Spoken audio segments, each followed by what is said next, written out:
নমস্কার, সবাই কেমন আছেন? আশা করি সবাই ভালো আছেন। আজকে নতুন একটা রেসিপি নিয়ে চলে এসেছি। আজকে বাচ্চা থেকে বয়স্ক সবাই এটা শরীরের জন্য হেলদি। আজকে বানাচ্ছি চিকেন স্যুপ। তাহলে চলুন শুরু করি। কিছুটা বাটার দিয়ে, কিছুটা সাদা তেল দিয়ে দেবো।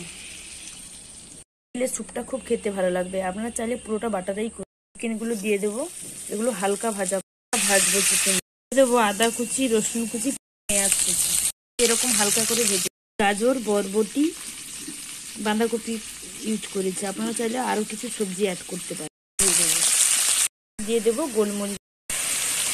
বেশি ভাজবো না। এবার আমি 2 লিটার জল দিয়ে দেবো এবং 2 লিটার জল ফুটিয়ে আমি 1 লিটার দিয়ে দেবো। স্বাদ মতো লবণ, 1 চামচ মতো সয়া সস, কিছুটা জিরে গুঁড়ি। আপনারা চাইলেই দিতে পারেন, নাও দিতে পারেন। ঠিক আছে, এবার চিকেনটা ছোট ছোট করে পিস করে ছোট চিকেনগুলি আবার স্যুপে দিয়ে দেবো। রস কর্নফ্লাওয়ার জলে গুলে আমি স্যুপের মধ্যে দিয়ে দেবো। স্যুপের মধ্যে দিয়ে দিচ্ছি সামান্য ধনেপাতা কুচি। ডিম ভালো করে ফেটে নিয়ে স্যুপের মধ্যে দেবো আর একধারে নাড়তে থাকবো, নাহলে দলা পেকে যাবে। একদম রেডি। এইভাবে যদি বানান দোকানের থেকেও টেস্টি হবে, আমি কথা দিচ্ছি। একবার ট্রাই করবেন বাড়ি। এবার রিভিউ শুনে নেবো আমার ছেলের কাছ থেকে। কেমন হয়েছে বলো? সুন্দর।